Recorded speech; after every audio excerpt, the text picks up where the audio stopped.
Greetings, everyone. My name is Puran. I am a clinical counselor and clinical supervisor, and welcome to my channel. And if this is the first time you are here, please like, share, and subscribe to my channel. Hopefully, I can reach out to more people like yourself. And this is a series of programs I'm offering and educational programs for anyone in the field of mental health, counselors, social workers, and victim support worker, anyone in the field of helping profession. And I'm hoping that counseling students would be able to see this program because I have important message through the video talks I have. So today I'm going to talk about the construct of multicultural supervision, why we need supervision first of all, and why we need to make it multicultural. These are different reasons. However, the main and most important reason is that diversity is a construct that it is between us and it's going to remain, and therefore we need to kind of live with this reality and living together is best, right? It is an art. And I want to kind of introduce my introduction and orientation in counseling psychotherapy in order to get into this concept of multicultural supervision.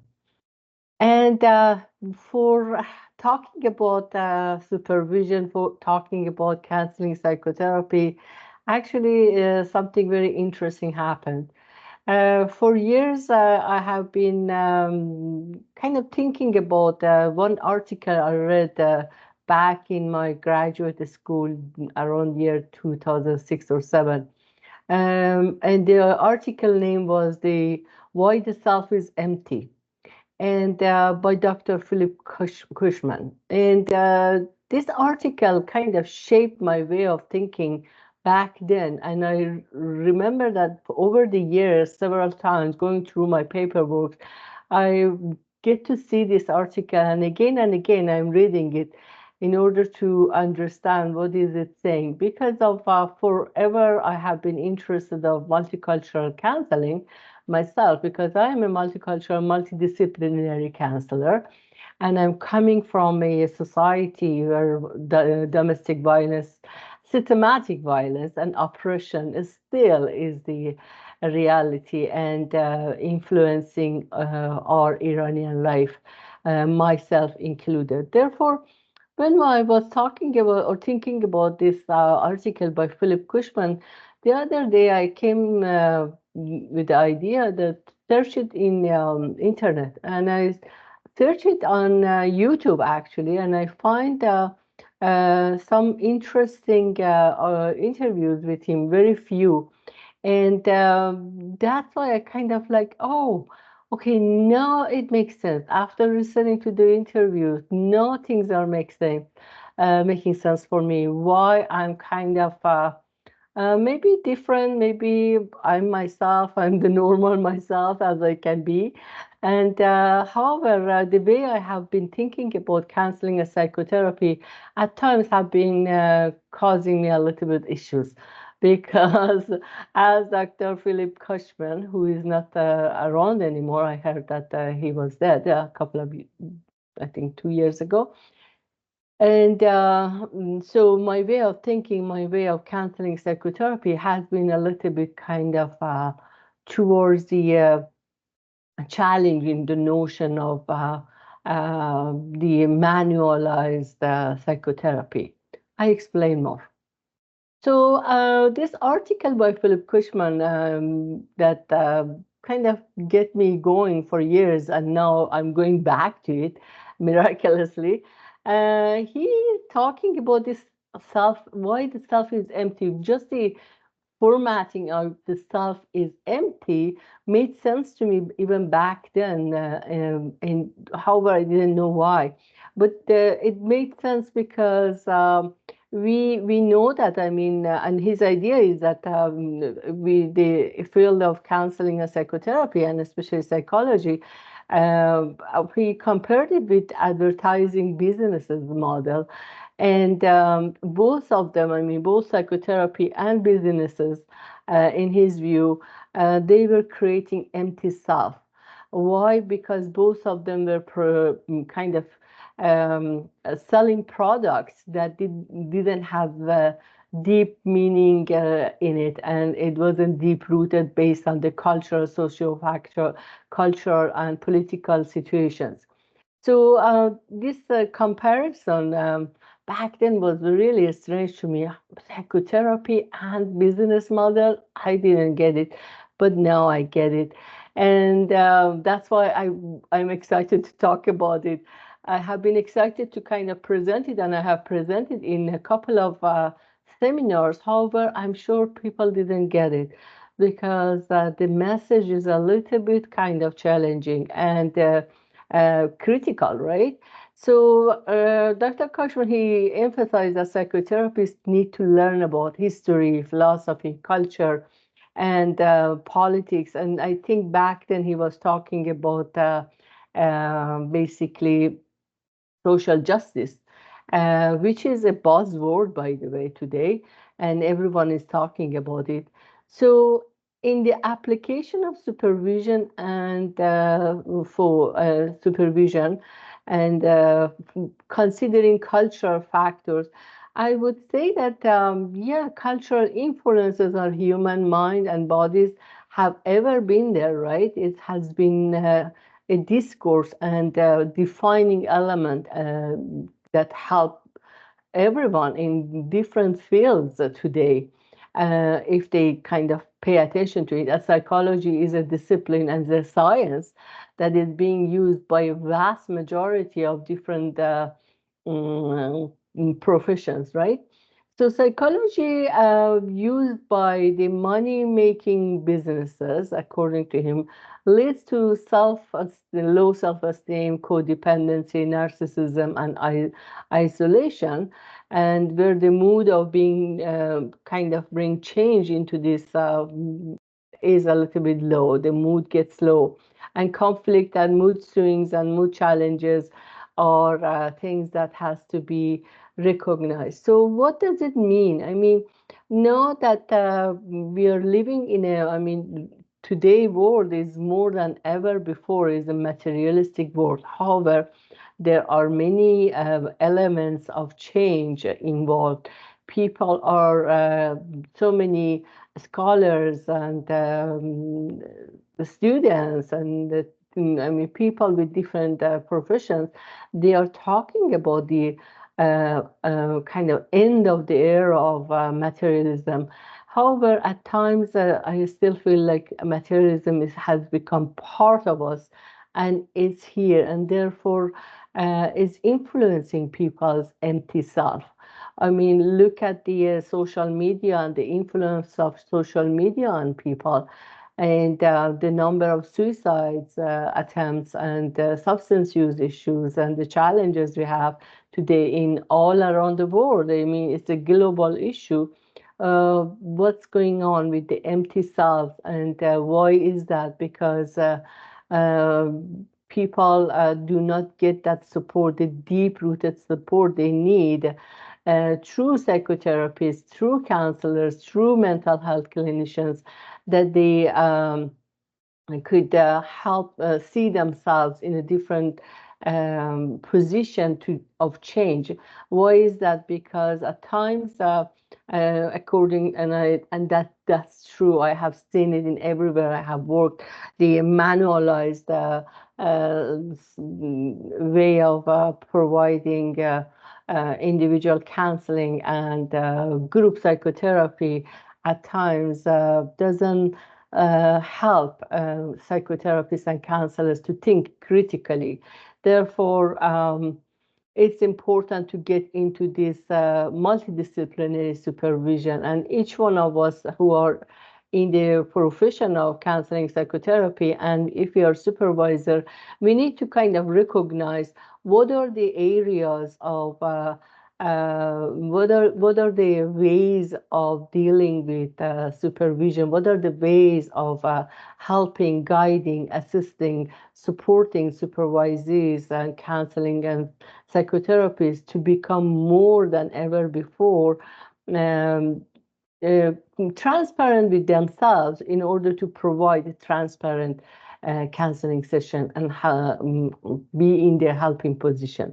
So, about myself, I have supervised for years professionals, social workers, counselors, mental health practitioners, victim support workers, and from undergrad, master level, and PhD levels.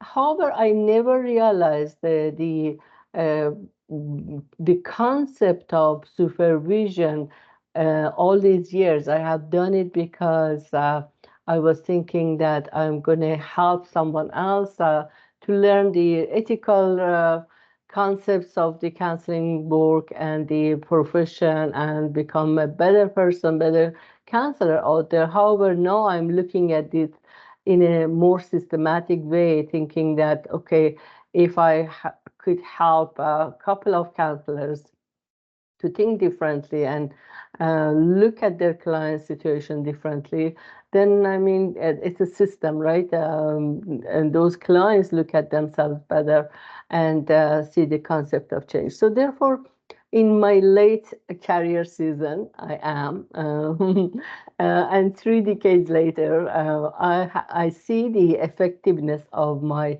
multidisciplinary, multicultural supervisory role uh, due to the feedbacks I gain. When I listen to the feedbacks, then I kind of can connect to the layers of where I'm drawing my concepts mostly from. I'm drawing from the studies I have done in anthropology, ethnology, social work, victimology, sociology, and clinical psychology. So basically, I'm drawing different theories, and in a way, I have learned to kind of integrate them to the benefit of my clients, my supervisees, in order to be able to think differently. So, an ideal supervision model is what? For each one of us, we have different supervision models. I mean, for myself, over the years, unfortunately, I have had the number of supervisors that I can say I could rely and trust them 100% has been very less than the number of people I have seen, and I have like been discouraged by them somehow because of what? Because they didn't understood. Now I realize that they didn't understood the notion of critical thinking and conceptualize cultural work and cultural understanding and cultural humility. So my humanistic existential model, and I'm gaining and drawing a lot from my systematic thinking and family therapy family therapy that is systematically looking at the patterns, interactions, behaviors, and the relational skills between subsystems and everything that is happening in a system. So basically, here I have learned through my practice, through my own personal experiences with supervisors, I have learned to be a supervisor where I can offer a place for professional training involving direct feedback, quality control, and opportunity for enhanced competency. I mean, being able to offer this foundation for sustainability. So what is sustainability in terms of being able to think differently and work on the various modality you intervention techniques and so on, and having in a collaborative approach, a collaborative work with your supervisor. I mean, I have, I mean, in myself, those years I have worked with people whose kind of way of dealing with, I mean, or way of being authoritative kind of has discouraged me to even be close to them. So now I'm learning that how it is important, absolutely, that we talk about this collaborative supervisory role, and in a way we need to be able to offer safety, trust, and respect and developmental learning. And thinking about the multicultural communities we are coming from, the counselors from around the world are coming to the various counseling position and work. They need this safety and trust to be able to open up, explore, and talk about what is hard for them in terms of client work, what is the transference, what is the counter transference. So therefore, role of culture, humility. I mean, this is the thing. I am glad that I have, when I read these instructions or definitions or so on, a concept, I kind of, like everyone else, we apply it on ourselves, right? And I see that, yes, I have had this cultural humility to survive the pressure or the challenges, the areas that I lacked and I couldn't open up because I feared judgment or I feared um, somehow different attitudes by supervisors in the places I have worked. So therefore, now I understand, okay, the cultural humility is kind of when we value diversity, we value anti-oppressive stance. I mean, think about it. If you are a white supervisor, how do you show that you're anti-oppressive? How will you show that you are sitting on your chair with an anti-oppressive, anti-racism stance? What kind of attitudes you need to have in order to promote that and reflecting social justice, reflecting justice, reflecting non-judgmental attitudes. And this is what I mean, this is the Western world's modality, right? This is what we talk about here, and which is beautiful. And therefore, we need to promote that. I mean, I am a racialized supervisor and racialized counselor, racialized social worker. So to the places I have gone to, I have always kind of looked around and in order to kind of establish myself and show that I'm clinical and I'm professional. There is always a need for proving yourself. This is, I think, many people in my position kind of talk about it, which is okay. However, at times it's ridiculous that you, because of your hair, because of your race, because of your name that is not Anglo-Saxon, you need to or you have to prove yourself. So it's important to have this cultural humility in terms of getting around, talking to people, and talking about different concepts that are hard for people. And so, therefore, I have used the solution focused model at times for my supervisory role and helping people or helping supervisors to find a solution that matches their style. I mean, first of all, they need to they need to come in with a script to talk about what is hard, what is challenging. And my role is there to kind of open the door of possibilities and opportunities to see differently. This is what I see. And always ask for conceptualizing clients in a written format if possible. And also, I kind of try to promote empathy, care, non-judgmental attitude, and capacity building. So therefore, when I observe the work that needs to be done, and kind of pinpointing a little bit of the blind spots and the biases and assumptions and so on, then that's a chance for doing different work in the supervision session, at times role modeling, role playing, not role modeling, role playing, and at times working or talking about history, culture, and sociopolitical factors that influences the client's life. It's important. And conflict and recovery, yes, at times there are ruptures happening, there are conflict happening, different opinion happening, lack of tolerance at times. You hear that, and it's okay. We always can work on the ruptures and repair them. And depending who the supervisor is, what the style of learning they have, and how they are evaluating their own skills, then there are different approaches that use. Mostly is in a non critical tone, collaborative empathy, a lot of empathy, and a lot of kind of use of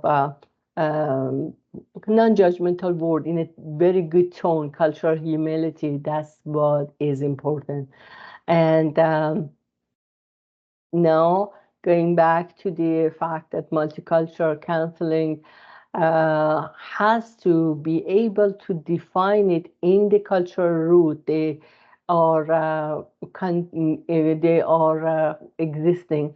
I mean, when we talk about multicultural counseling for my Iranian community, there are different issues going on, and definitely we need professional discussions and training and practice of Canadian ethical codes and principles for those of counselors who are coming recently as new immigrant, and they want to establish themselves here, and recognition of the abuse of the profession in the past. I mean, in my community, this is a problem. I see that. Let's admit it.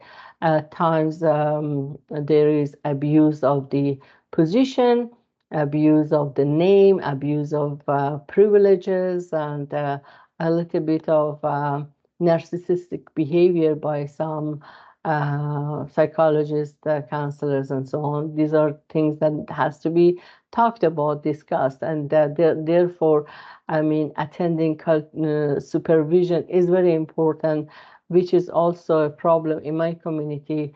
Just perhaps because for the same reason I have not been very active in seeking supervision because of my negative experiences. However, those positive experiences that I have helps me to professionally grow and work on my own biases and challenges. So therefore, we need this conversation about the need of peer and professional supervision.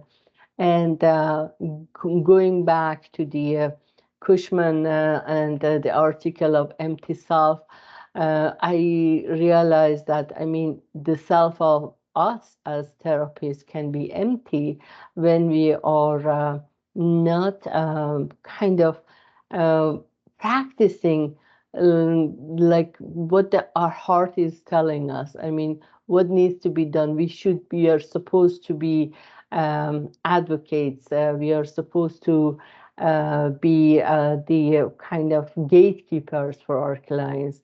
Are we doing all those things, or just we go from one client to another?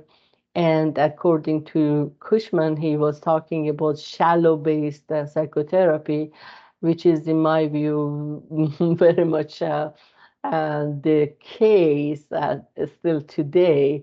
I mean, if I go to someone and talk about my challenges and they present cognitive behavior therapy for me, I'm like, you know what, get the hell out of here. I don't like it. Be trauma informed, understand people's traumas and pain and suffering that are rooted in the years and layers of traumas um, back to back about the due to socio-political challenges and conflicts people are leaving behind. So therefore, I mean, I'm not saying CBT is a bad modality. However, be just mindful of what you're presenting, what kind of techniques and intervention you are presenting to what client. To what client? If you have a refugee with a several challenged child and be have a victim of domestic violence and have lost several family members in war or different accidents, do you think a cognitive behavior therapy would help? Really?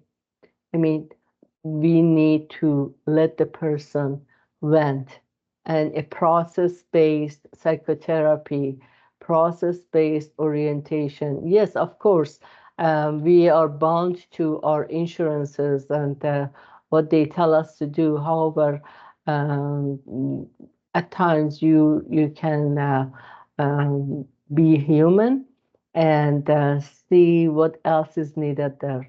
I mean, depending on the client, depending the culture, context, and the importance of promoting hope and looking at the client's expectations for the change. What is that the client want from us? They want change. However, what is the change? Change can be less anxiety. Change can be better sleep. Change can be help for talking to a husband who is creating some or causing domestic violence, or is the abuser, basically. So change is what? Change usually is defined, should be defined by client. And we as clinical counselors, supervisors of supervisee who are working with domestic violence, trauma, and child abuse and so on, we need to be aware of um, our modality for uh, um, offering this safe space for the person to process emotions attached to the client, emotions attached to the problem that the client has, and emotions attached to the type of intervention they want to do for the client. So our supervisory model modality impacts our supervisees and their use of interventions and techniques is going to cause harm at times if it is not supervised properly, if it is not processed properly. So yes, these are the articles I have looked for this presentation, and I hope I can make a difference by talking about the need for multicultural counseling, the need for multicultural supervision, and also I'm one person who I'm promoting clinical supervision for not only counselors, for uh, a vast majority of people in the helping professions. I mean, we need clinical counseling. We need to kind of work on ourselves to be able to help others. So therefore, I thank you for listening, and I hope I can get some feedback from you.